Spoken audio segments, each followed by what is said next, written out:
As a minister, I will never retire. I cannot retire from ordination, the call to preach, or the compulsion of the Holy Spirit to work and witness as a Christian minister. The surgeon lays down his scalpel, the attorney shuts his law books, the engineer puts down his calculator, and the pilot turns in his wings, but the minister does not retire. Retirement from that call comes when you wake up and find yourself in the presence of the Lord. So said Jimmy Draper. I've said they're former president of Lifeway Christian Resources. I think that's because he is now with the Lord. I don't know whether he retired. I think he may have retired. He did, yeah. That's what he had to say. John Piper, in this little book, Rethinking Retirement, quotes somebody as saying, where in the Bible do they see retirement? Did Moses retire? Did Paul retire? Peter? John? Do military officers retire in the middle of a war? Well, those are questions, aren't they? Is it right for a pastor to retire? And there has been a view, I suppose there still is a view amongst some, that it's wrong. Pastors should never retire. Pastors should carry on in pastoral ministry until they drop. Well, are such views biblical? Partly depends on your definition. Definitions, I was trained as a lawyer, I practiced as a lawyer for many years. Definitions are absolutely key. What do we mean by retirement? What is retirement? I'm taking retirement for this purpose to mean finishing pastoral ministry. Okay, so quite a tight definition, finishing pastoral ministry. And so retirement in that sense doesn't necessarily mean never preaching again. Doesn't exclude the possibility of becoming an elder in a church or fulfilling other roles in a local church.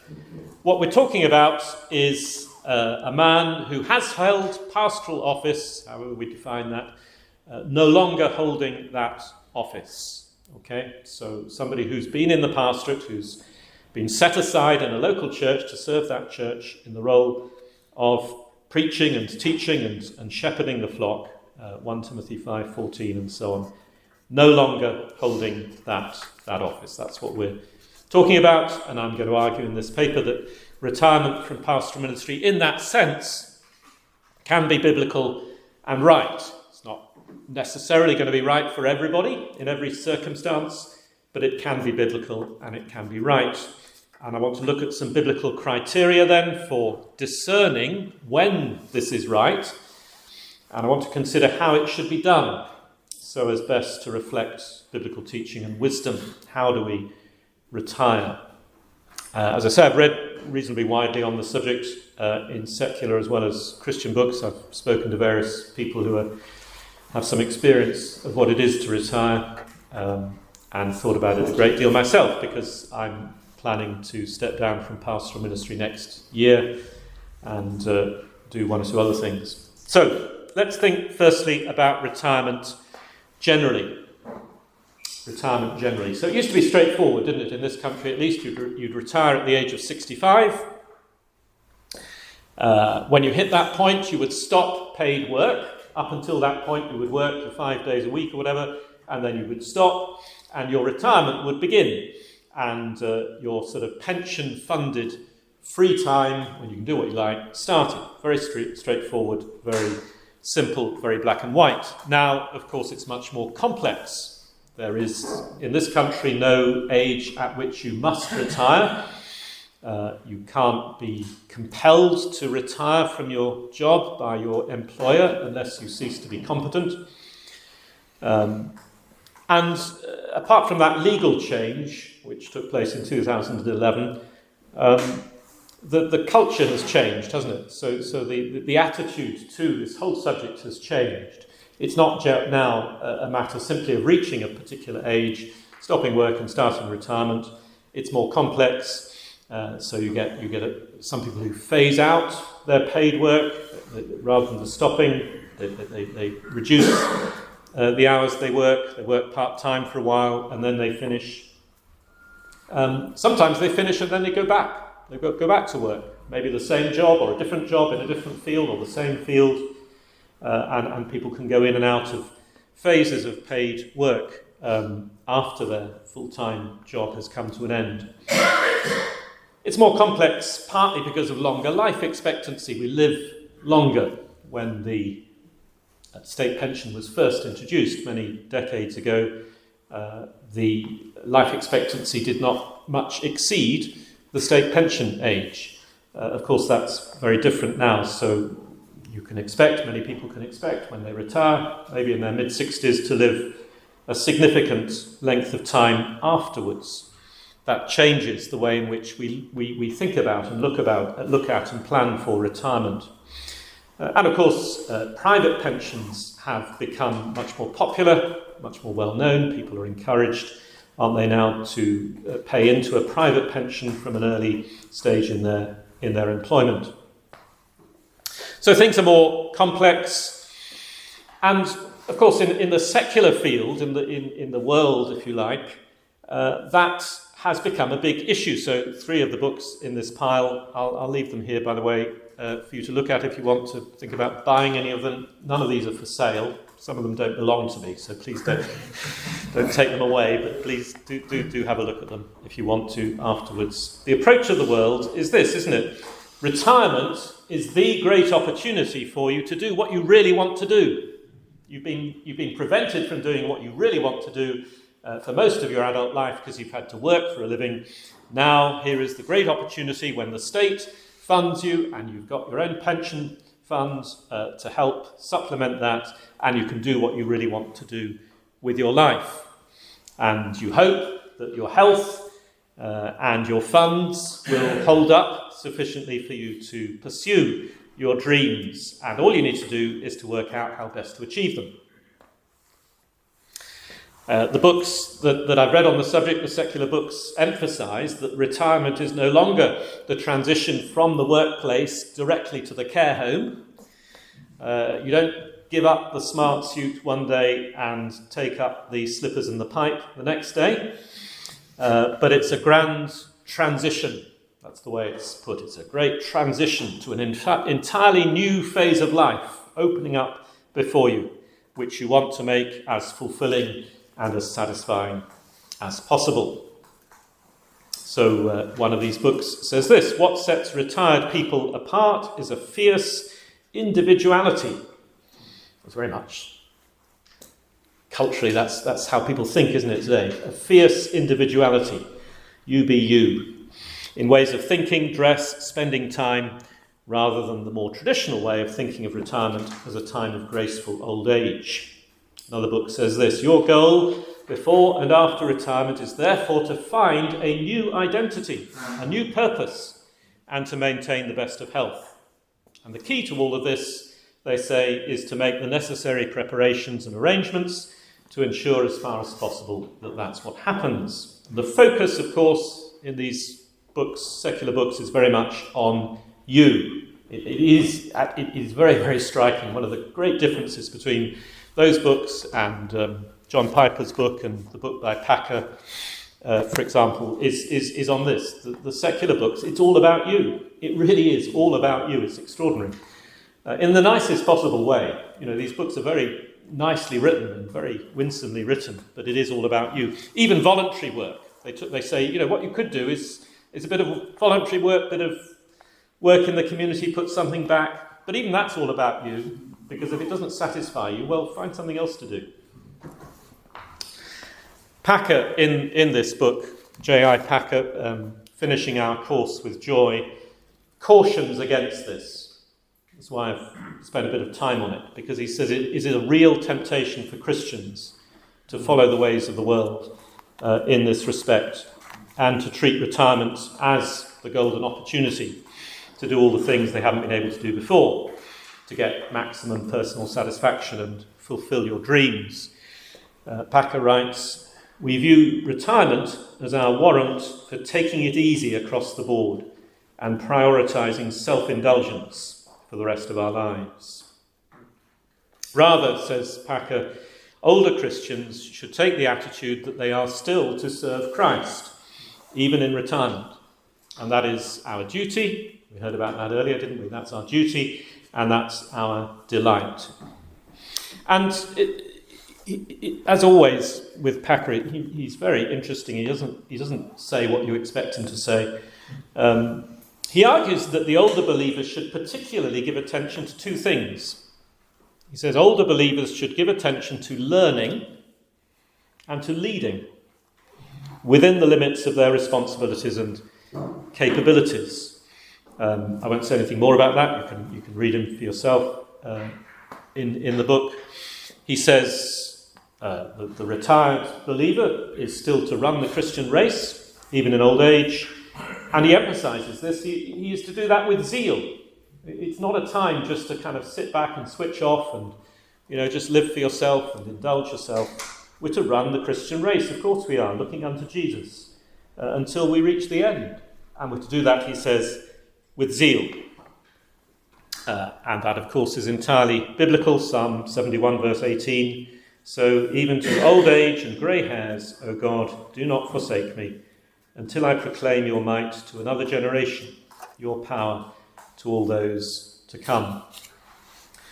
By the way, I was expecting the average age to rise as I started my talk. I expected all the young folk to leave. I'm delighted you haven't, because this is relevant to you. I meant to say this earlier. This is all relevant to you. It may seem a long way off.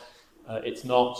And even if it is, you will have people in your congregation who are retired and who need to be thinking about these things. So I hope it's helpful to you as well.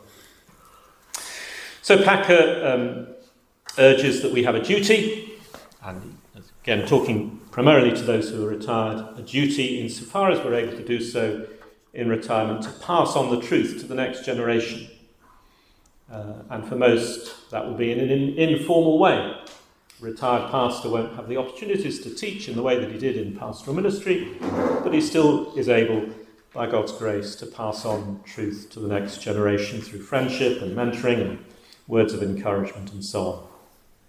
The older Christian has the promise of Psalm 92, verses 12 to 15. The righteous flourish like the palm tree, grow like a cedar in Lebanon. They are planted in the house of the Lord.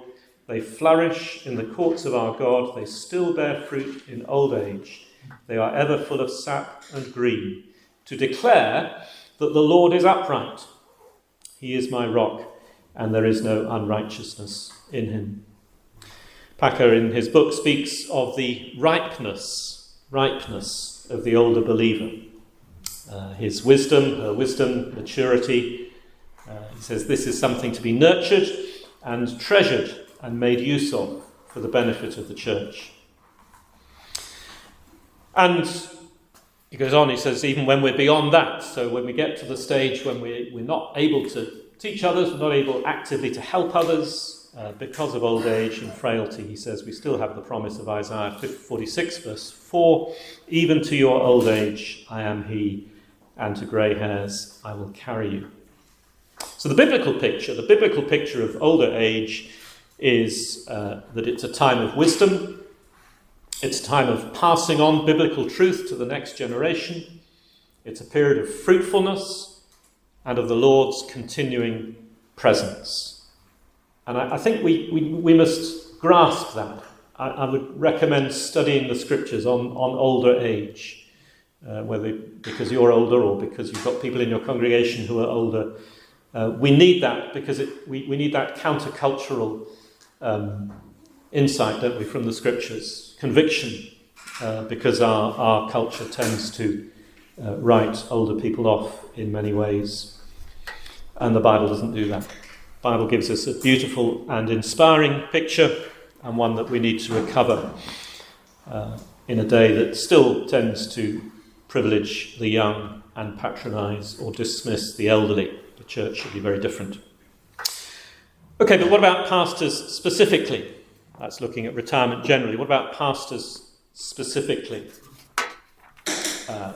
Biblical examples. Well, we can think of a few, can't we? Moses called at the age of 80 to deliver the people of Israel from Egypt and led them for 40 years until the age of 120. Okay, so is Moses an example of why we should never retire? Or Caleb. Caleb says he was as strong at the age of 85 as he was at 40. And so he requests permission to drive out the inhabitants from the hill country in Joshua 14. I think we have to, people might come up with Caleb as an example as well. But notice Caleb's self-assessment. He says, whether he was accurate or not, he says he believes that he was as strong at 85 as he was at 40. That's unusual, isn't it? That's unusual. Paul, in his letter to Philemon, calls himself Paul the Aged. But we find him ministering to the churches up to the end of his life. So those are examples people might bring to say we just carry on until the Lord takes us. This is the ministry God has given us. We've got no right to lay it down. I would argue that those examples, particularly Moses and Caleb, are actually exceptions. They're not there because we're to follow them as examples. They're there precisely because they are unusual. And I think that's underlined in the text, in the biblical passages dealing with them. There's other data in the scriptures that we need to consider. There's Numbers chapter 8, verses 23 to 26. The Lord spoke to Moses, saying, "This applies to the Levites from 25 years old and upwards. They shall come to do duty in the service of the tent of meeting, and from the age of 50 years they shall withdraw from the duty of the service and serve no more. They minister to their brothers in the tent of meeting by keeping guard, but they shall do no service. Thus you shall do to the Levites in assigning their duties." Okay, we're not Levites, we're not under the old covenant, but there's a principle there, isn't there, it seems to me. The Levites are to minister in a particular way between the age of 25 and 50, and then they don't stop at the age of 50, but the nature of their duties changes. They're no longer centrally involved in the work of the temple or the tabernacle, but they still serve, they minister, they help their brethren who are so centrally involved. The nature of their duties changes. David, when he was old and full of days, we're told in 1 Chronicles 23, handed the throne over to Solomon. He didn't continue to rule on his own. He brought in Solomon as king, either alongside him or in place of him. Barzillai, aged 80, said he was too old to return to court with David on David's return from exile. And again, in that passage in 2 Samuel 19, you'll see Barzillai's self-assessment. I mentioned Caleb's self-assessment. Barzillai gives his own assessment of himself. He says he's no longer able to discern what is pleasant and what is not, or taste what he eats or what he drinks. So we need to be aware, thinking about when and if we retire from pastoral ministry, we've got to be aware of our abilities, whether they're being sustained or whether they're decaying. But whichever is the case, we see in those examples we're to serve the Lord as a Christian our whole life long. The nature of that service, however, may change with changing circumstances, abilities, and age. What are we still capable of is the question that we have to ask. The call to ministry, in that broad sense, the call to Christian service, is lifelong. But seems to me, no biblical basis for the proposition that a pastor must continue in his pastorate until death. We have to face facts. Jakes, in Shakespeare's As You Like It, 7 Ages of Man, describes it like this: the 6th age shifts into the lean and slippered pantaloon, with spectacles on nose and pouch on side, his youthful hose well saved, a world too wide for his shrunk shank, and his big manly voice, turning again toward childish treble, pipes and whistles in his sound. Last scene of all that ends this strange eventful history is second childishness and mere oblivion, sans teeth, sans eyes, sans taste, sans everything. Or in biblical terms, Ecclesiastes 12, remember your Creator in the days of your youth, before the evil days come, and the years draw near, of which you will say, I have no pleasure in them. before the sun and the light and the moon and the stars are darkened and the clouds return after the rain, in the day when the keepers of the house tremble and the strong men are bent and the grinders cease because they are few, and those who look through the windows are dimmed and the doors on the street are shut, when the sound of the grinding is low and one rises up at the sound of a bird and all the daughters of song are brought low. They are afraid also of what is high and terrors are in the way. The almond tree blossoms, the grasshopper drags itself along, and desire fails, because man is going to his eternal home, and the mourners go about the streets before the silver cord is snapped, or the golden bowl is broken, or the pitcher is shattered at the fountain, or the wheel broken at the cistern. The dust returns to the earth as it was, and the spirit returns to God who gave it. Vanity of vanities, says the preacher, all is vanity. The reality of our fallen world is that our bodies and our minds decay. Paul says, doesn't he, in Corinthians, the outward man perishes, faculties fail, different parts of the body cease to function as they used to. Our strength, our stamina, our resilience diminish.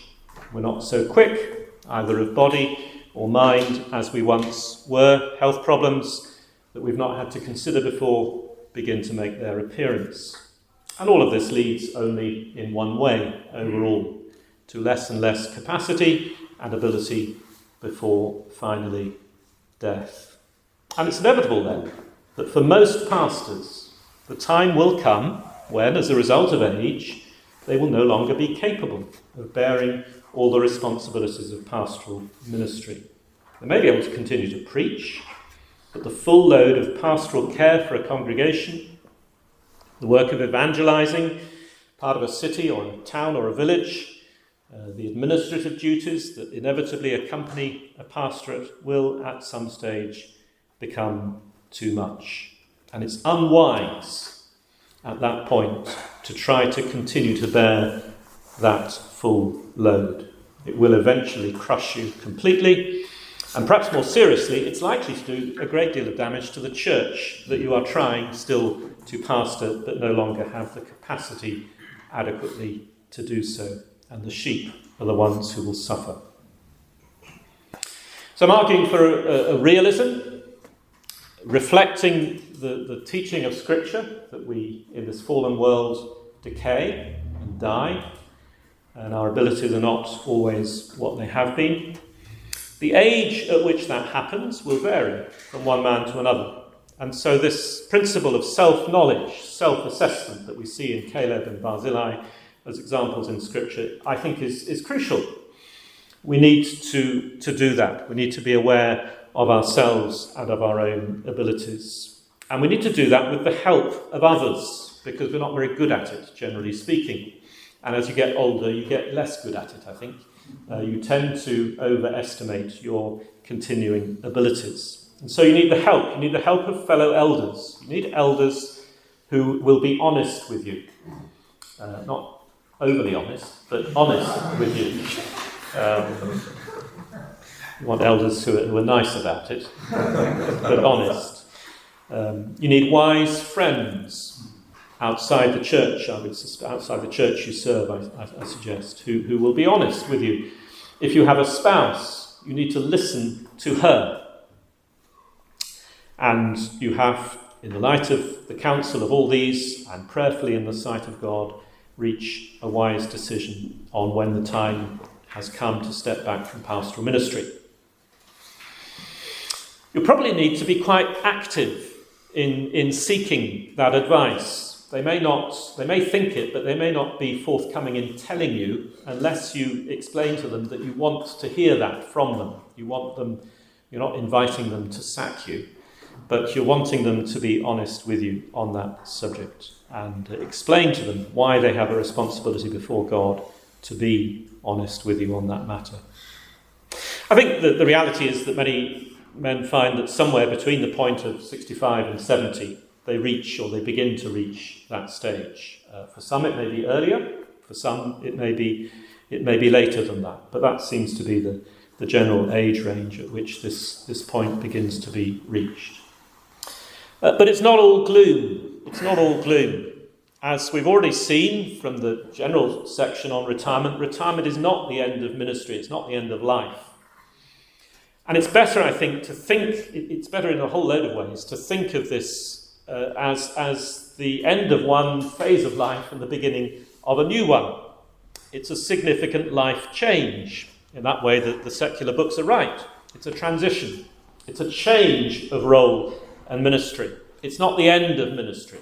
And Packer, I think, as we've seen, brings that out very, very well. So I would suggest to you that retirement for pastors is something to, in a sense, look forward to with expectation. When you see that the time is coming, that the time is right, that it's something that needs to be done, look forward to it, begin to look forward to it with expectation. So I want to say something now about planning for retirement. That clock seems to have gone awfully quickly. Sorry about this. Yes, we'll move on a bit. So planning for retirement. So prepare yourself for retirement. Prepare yourself and begin to prepare yourself mentally now. And the younger you begin to prepare, the better. And that's true in finances. So I'm not a financial advisor, but they all say, don't they, invest in a pension from an early stage. But invest in your thinking as well, mentally. On this subject. And the key thing here is identity. Everybody says this. I think most of us are very bad at doing it. Don't find your identity in preaching or in ministry, or indeed in any kind of Christian activity. Lloyd Jones, at the end of his life, said this: our greatest danger is to live upon our activity. The ultimate test of a preacher is what he feels like when he cannot preach. Now, David Bebbington, the the historian of evangelicalism, identifies activism as one of the four distinguishing features of evangelicalism. Now, whether he's right or wrong, that's not my concern. But I want to just think for a moment about this feature of activism as being a characteristic of evangelicalism.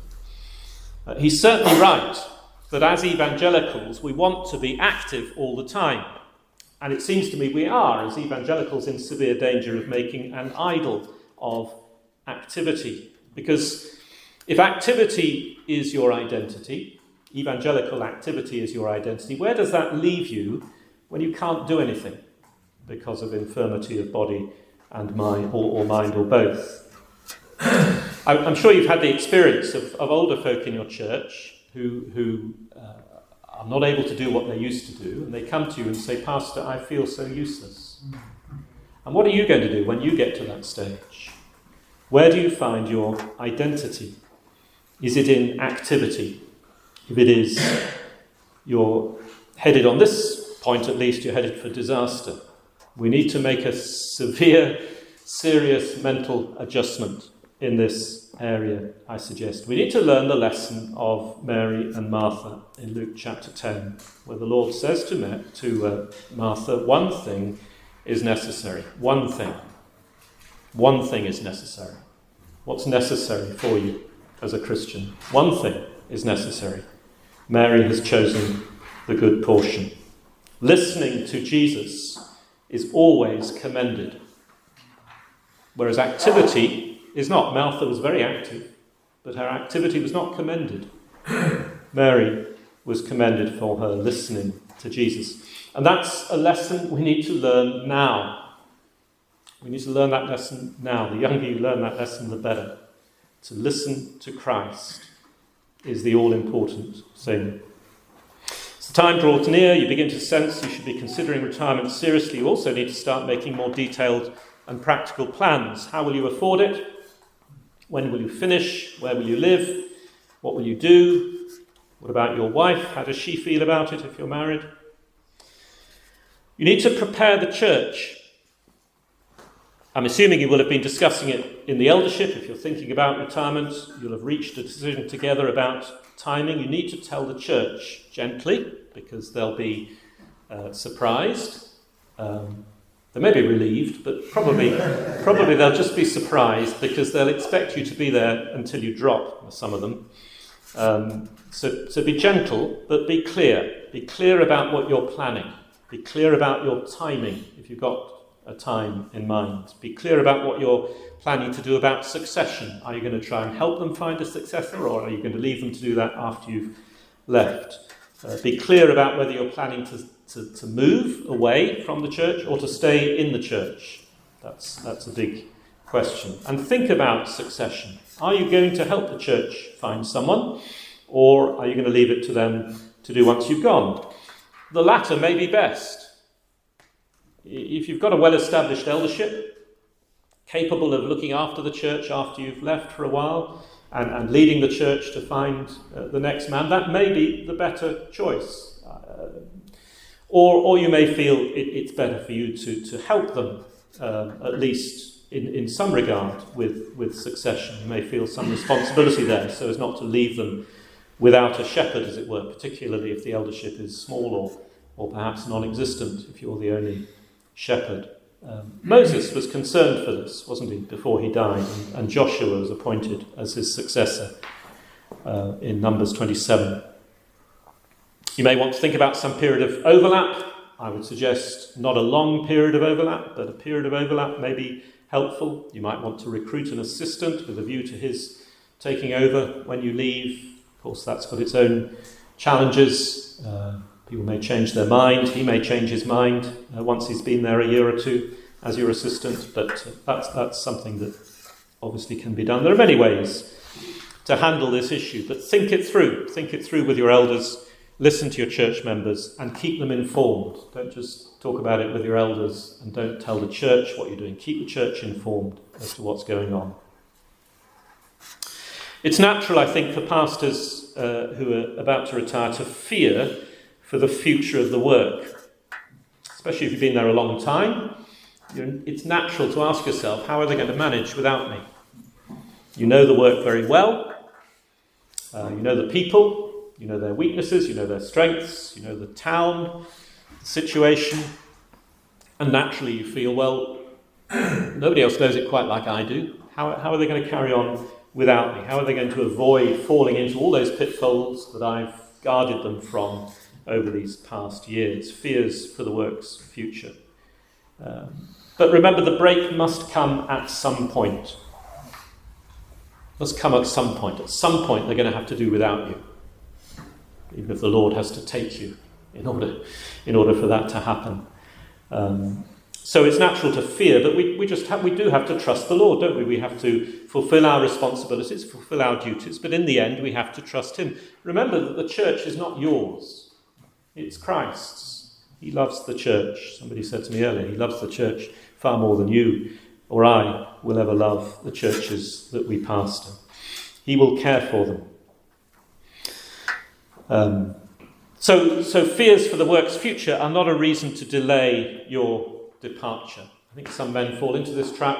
They plan to leave, they maybe set a date, and then they think, well, there's this problem and that problem that's not been resolved. I better stay on another couple of months to try to... And it just goes on and on and on. Don't fall into that trap. My advice is not simply to wait until a successor is found, even. If you're helping to find a successor, fine, but don't wait until that moment. I don't think that helps in the end. What else on planning? If you're married, talk it through thoroughly with your wife. Talk everything through with her. Don't assume anything. Don't assume that she wants to do what you want to do. Don't assume that her idea of timing of retirement is the same as yours. Don't assume that what you're going to do after you've retired is what she envisages that you'll do. Don't ignore the fact that she'll have to think about what she has to do after you've retired. Talk these things through carefully, gently. Think about her. How will it affect her? What is right for her? You have a duty to love her as Christ loves the church. So those issues can't take a back seat. They're vital. Talk it through with her over a period of time, gently, lovingly, thoroughly, and be in agreement about the way forward, including the practical details. And one of those big questions, of course, is location. Where are you going to move? Are you going to move at all? Are you going to stay in the church? Now, opinion on this is strongly divided. I emailed a number of friends who have retired in anticipation of this talk and asked them for their comments. And I had an email from one close friend who said to me, you must stay in your church. You must stay. And I had an email from another friend who's just recently retired. He says, you must move, you must not stay. So, opinion is divided. You'll have to decide for yourself. My view is normally it's probably wiser not to stay. But that can be very hard, isn't it? If you've been in the church for a long time, for you, for your wife, your friends, your networks, your interests, they're all there. And to move away from that to a completely new situation can be hard. I appreciate that. But I think generally speaking, for most folk, it's going to be wiser to move. And then, what are you going to do? What are you going to do looking forward? Roger Hitchings, who's written a lot about this, and I highly recommend his articles online. You can find at the end of the handout links to those. He says, avoid the cliff edge approach. He says, have something that you will be giving yourself to in retirement, though probably not full time, which you can ideally start before you retire. Right? So you're not finishing one thing and then trying out various things and it's all very difficult. He says, try and get something going before you retire that you'll continue after you've retired. You can see if it suits you, you can ease into it, there's some continuity, it helps with the big adjustment that the retirement is. So avoid a cliff edge, he says. And then most of the books say, and I think this is just wise, isn't it? Plan for some rest and recuperation, particularly after a lengthy period of ministry. You may not realise how tired you are. You need to give your mind and your body time to recover, be refreshed, before you embark on substantial new projects. But when it comes to new projects, new things, be ambitious. Again, Roger Hitchens says this, be ambitious. Avoid the mindset that views retirement as mostly passive, just resting, full-time leisure, can't do much. No, you're likely to be still fit and active and have a reasonable amount of energy, if not as much as you once had. And you've got things which you won't have had before, or not in to such a degree. You've got experience. You've got knowledge. You know how to do things, hopefully, reasonably efficiently and effectively. You I think I've just about worked it out after 40 years, how to get things done a bit more efficiently than I used to. You've got networks that you've built up over decades. You've got a store of knowledge and understanding that can't be got together just in the space of a few months. And these are tremendous advantages. These are tremendous benefits. And we have a responsibility then, with these resources that we have after a lifetime of ministry, to think carefully about how we can best use them in the service of Christ. According, of course, to your skills and abilities and opportunities and experience. But think about those things. How are you going to make use of those things for the sake of Christ? And again, talk it all through with your wife. Talk to close friends. Use their wisdom. Consult with them about your plans, what you're thinking of doing. Are they realistic? Are they doable? Are they too ambitious? Are they not ambitious enough? How will you start? How could it develop? And think about the range of possibilities. There's all sorts of things that pastors can do when they retire. They can write, they can teach, they can mentor, they get involved with Christian charities and volunteer, community work, or just continue to read and pray and meditate and find some outlet for those. But do something. Have a plan. And then it comes to the day itself, retiring. A couple of things about that. Firstly, finishing, and then starting. So finishing, you want to be able to say with Paul, Acts 20, that you have finished your course and the ministry that you received from the Lord Jesus to testify to the gospel of the grace of God. It's a wonderful thing, isn't it? Come to an end of ministry, okay, we've all got a sense of failure and conscious of the things we haven't done that we should have done. But can we say, nevertheless, we have testified to the gospel of the grace of God? Keep ministering faithfully to the end. There's a temptation, I think, as you get towards the end point to kind of slow down, slack off, just hope that everything will work out all right, not bother too much. Don't do that. Don't do that. Minister faithfully to the end. At the same time, it's wise, isn't it, not to start new projects at the church in your last 6 months, probably. Don't make major changes, close the Sunday school just before the new man comes along, for example. Probably not wise. Continue to tend to the flock, preach the word, evangelize, keep things going, and then finish. There is pain, of course, and stress in leaving for you and for the congregation, although there will always be some who will be relieved. Hopefully they only express that privately. Sometimes they can't resist the temptation to tell you, but there we are. Avoid regrets. Again, it's normal, I think, to have regrets of things you know you should have done and you haven't done, or things you should have done better and you know you could have done. That's normal in every walk of life, but particularly serious, isn't it, for a pastor? And you could spend a lot of time mourning over the things you haven't done. Well, it's good to confess those things to the Lord, and to confess our sins and seek his forgiveness, but in the end, we have to leave it in the Lord's hands, don't we? What's done is done, and we trust that he will do all things well. Avoid regrets. And be clear then about when you'll be leaving. Stick to it, as I've said, unless exceptional circumstances arise. Avoid the temptation just to stay on a little longer. Finishing and then starting. Look ahead. Don't look back. Look ahead to what's before you. Give time for the necessary change of mindset. The books talk about a honeymoon period after you're retired, a period when everything's great because you haven't got the daily grind of your paid work, and you can rest and be refreshed and do what you please. That won't last forever, but it's a sensible period of time to prepare for the next phase. Create a new routine. Be deliberate about that. It won't just happen, but give it time to settle down, and again, work it out jointly with your wife if you have one. And avoid feelings of guilt about leaving the pastorate. Enjoy the prospect of a new stage of life and ministry, looking to Christ for his blessing and for fruitfulness.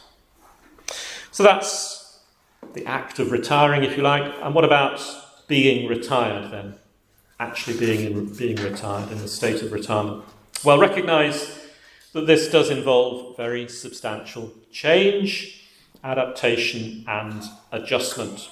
It's true domestically, in the home.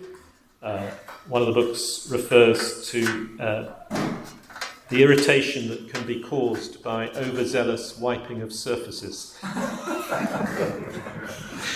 When I mentioned that to my wife in jest, she seemed to resonate with it for some reason. Yeah, worrying. There we are. So changes in your domestic life. How are you going to relate to your wife now in this new situation when you haven't got to go off and prepare a sermon? You've got to think about where you're going to live. You've got to get used to living in that new situation. Ministry, all the things we've been talking about. Substantial change. But you continue to be a Christian. And as a Christian, you must continue to grow in grace. Psalm 73, verse 26, my flesh and my heart may fail, but God is the strength of my heart and my portion forever. 2 Corinthians 4:16, our outer self is wasting away, our inner self is being renewed day by day. Titus 2, verse 2, older men are to be sober-minded, dignified, self-controlled, sound in faith, in love, and in steadfastness. I don't know if you heard Stuart Olliott at the recent Banner conference. He gave 2 talks, one on starting ministry and the other on finishing the ministry. He gave some startling and shocking examples of men he had known in the ministry who, when they retired, proceeded to do all the things that they had been preaching for their entire ministry that people shouldn't do. It really was shocking, some of the examples he gave. Men who, in some instance, seem to have just made shipwreck of their faith. We need to be aware of that. It's a danger. There's a sense in which, isn't there? Have you felt this as a pastor, that the fact that you are a pastor and you're in the limelight and people know you as a pastor keeps you from certain sins, doesn't it? or puts a restraint on you, that will finish that restraint, that sense of restraint. You're still just as much a Christian as ever. The principles for godly living that you spent a lifetime expounding to your congregation still apply to you just as much. As Zechariah says in Luke chapter 1, we are still to serve him without fear, in holiness and righteousness before him, all our days. And there are sins of old men. There's a book here by John Dunlop, Retiring Well. He's a Christian geriatrician. He says, sins of old men are self-pity, pride, stubbornness, self-centeredness, worry, unholy discontent, inappropriate anger, lack of trust, and sexual preoccupations. He says, a focus on self is at the root of many or most of those. Worry, depression, and substance abuse. He's speaking from his own experience of treating older men. There are biblical examples, aren't there, of godly men who have acted foolishly in older age. Solomon, Asa, who turned to Syria for help against Israel rather than to the Lord. And we have to remember Paul's rule for himself. It still applies to us. I discipline my body and keep it under control, lest after preaching to others, I myself should be disqualified.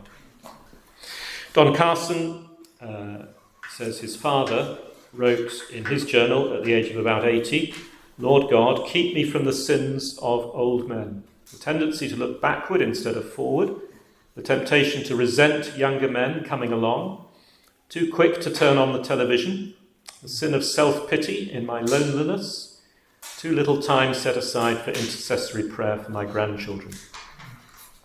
And Carson himself, after citing that extract from his father's journal in a different sermon, says this. He says, but you can be an old man and suddenly develop a whole new set of sins. Condescension, legalistic mentalities, dreams about yesteryear, endless wasted time watching television, frivolous spending of money, nurturing old bitternesses, keeping score, questioning God's sovereignty as your friends die off and you're left alone, coping with the emptiness of bereavement. The sins of old men. Grow in grace. Church, join a church. You've preached, haven't you? People should join the church, they should become members, they should be active. Well, do it. Join a church. Be a serving member. It struck me when I began to think about this and we started to think about where we might go to church when we retired, that for the first time for 25 years I'll be in a church where I have little or no influence on what happens. I'm sorry to say that slightly worried me. But it's true, isn't it? But we join a church and we are to be a serving member, just like we have told everyone that they should be when we were the pastor. Be submissive. Be submissive to the eldership, to the pastorate. Don't try to subvert their authority in any way. Don't flaunt the fact that you used to be a pastor. Roger Hitchens says, sometimes comes across men, and the first thing they'll tell him is, oh, I used to be a pastor. Well, okay, but don't hang on to that. Again, that comes back to the question of identity, doesn't it? Join a church. Be a responsible serving member of a church. Fill your time with good things that bring glory to Christ and enable you to fulfill your current ministry, as we've discussed. Grow in wisdom, good works, prayer, love, encouragement, support, family and friends. Have rest, relaxation, have your leisure activities, have your hobbies, look after your wife. There are phases of older age, there are stages of retirement. John Dunlop again describes these well. He identifies the phases as, first of all, catching up, doing all the things that you on your list of things to do that you've never done. He says that's the first thing to do. I'm not sure about that, but anyway, he says catching up, and then sabbatical, sort of honeymoon period of rest and so on. And then he says there can be a stage of disenchantment. You kind of wonder, you sort of look ahead and you think, oh, well, that's it then, isn't it? Sort of disenchantment. But that hopefully comes into a period then of stability, where things are stable, you're enjoying it, and so on. But then, inevitably, if you live long enough, decline. First of all, temporarily, and then more permanently. Physical decline, mental decline. You may become a caregiver to somebody else. You may need to receive care yourself, and then death. And prepare to die. Keep in mind Paul's declaration, I have fought the good fight, I've finished the race, I've kept the faith. How will we be able to say something like that? Remember what follows. Henceforth, he says, there is laid up for me the crown of righteousness, which the Lord, the righteous judge, will award to me on that day, and not only to me, but also to all who have loved his appearing. I look forward to hearing the Lord's well done, good and faithful servant. So in conclusion, lengthy retirement with the benefit of a state pension, maybe some private pension, is a relatively new phenomenon in society. If it's granted to us, and it may not be, but if it's granted to us, let's seek to use it in a manner that fully reflects, believes and obeys the teaching of Scripture in the areas we've discussed, and so brings glory to Christ, as well as a sense of joy, satisfaction and comfort to our own souls. Thank you.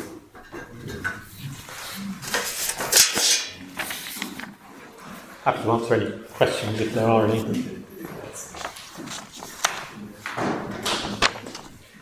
Robert, sorry, Yeah. This is a bit obscure. Something crossed my mind. You said, don't take any dramatic decisions in the last 6 months, don't close the Sunday school. And suddenly David and Solomon came to mind. It's like, right at the end, there's a few things I need to nail before you take over. You know, Joab, got to sort the guy. Yeah. Neville's strong enough. Yeah. I'm not going to let him break you. I'm going Yeah. to break him before I go. Yeah. Is there a place for a pastor to break things before he goes? I don't recommend it. Yeah, perhaps David should have taken care of that earlier in his reign. That's another story. Yeah. Roger Hitchens, again, he's superb on all of this. He put it to me like this. He said, David laid up resources for the temple. He wasn't able to build the temple for himself, but he provided the resources for Solomon to do it. He says that when a pastor retires, he may have the opportunity and the ability and the experience to provide resources for men who are in ministry. So we're not in pastoral ministry any longer in retirement, but we're there to support and to help those who are. I thought that was a very helpful lesson to draw from David and Solomon. Thank you. Robert, can I ask? Yep. A lot has been said about a lack of young men coming forward for ministry, and for lots of those guys who are considering retiring, perhaps a successor, not being able to find a successor, is one of the reasons why they hang on longer. Yeah. Do you think that should play in our minds? Yeah, I think so. Again, you've got to assess, haven't you? Assess the situation. What are the needs? But what are your own abilities as well? Because staying on, as I say, you might do more damage than if you'd left, even if there's nobody to succeed you. So, yeah, I think that is a factor, but it's not the only factor. I also think there are more young people around coming into ministry than we think, actually. I think that's a bit of a myth. Not entirely a myth, but a bit of a myth, yeah. A couple of observations, and feeding into for Dan's point, is that often young men look at a situation and think, wow, I wouldn't have much support in this situation. And therefore sometimes a pastor who is retiring, who has some, is humble and not something good, he could go into a situation where he can be he make a difference for a young guy. I just remember in my experience, I've had several retired pastors move into congregations where I've pastored. And one of the instances it wasn't great. He felt, he felt he was still a pastor, he felt, and it didn't work very well. But in another situation, we had an elderly guy who came down from Edinburgh, And I thought to myself, when I am his age, I want to be like that for the leadership in the congregation where I retired, because he was full of encouragement. He'd send in capital letters on Monday morning. Usually emails with capital letters are a bad thing, but it was, blessed by this or whatever. And I just thought, and it wasn't easy for him, because old age isn't easy. But I just thought there were two different. There's the Paul model. Mm-hmm. There's the sort of and then there's the King Saul model of succession. Yeah. One is the, So this guy from Edinburgh didn't have a formal position within the church. He was just in the congregation. He was just in there. Yeah. I think that's exactly. And you don't want to push yourself forward, do you? You wait for people the pastor or whoever to come to you. But if they do, I think that's the danger, isn't it? We, as retired men, we could go into a congregation and expect to have some say, or expect people to come and ask us, or expect for our view to be listened to, but that would be wrong, a temptation to avoid. But yes, that sort of humble service is precisely, I think, what we're looking for. Yeah. Good. Right. Thank you. It's really helpful. I think a dream scenario for some of us is actually having any spiritually mature man of also age maturity move into the area and join our local church. I'm in a situation where I don't have any men over the age of 50, that's right, except a man in his late 80s who's now more or less housebound. And he's not been a long-time Christian. So it's a dream scenario, but one that I've not encountered. How should such a scenario ever arise? How can younger pastors not be overeager and destroy this poor man's retirement, but also meaningfully and intentionally appreciate and make use of this man and his gifting?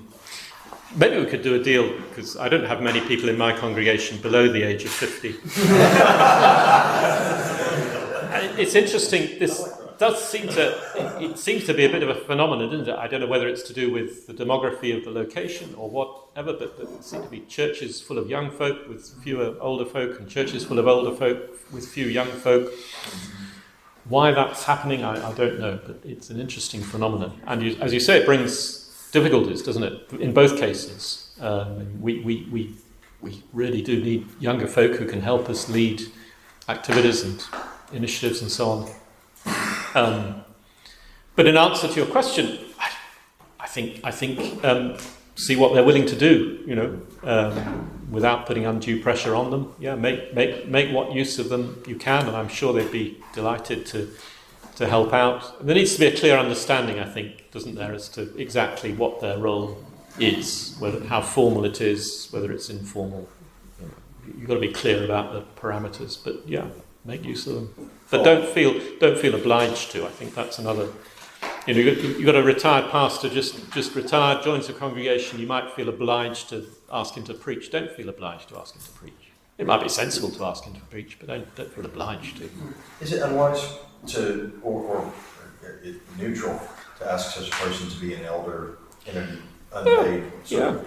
Yeah, I think so. If that seems appropriate, again, and if he's willing, yeah, absolutely, I would say so.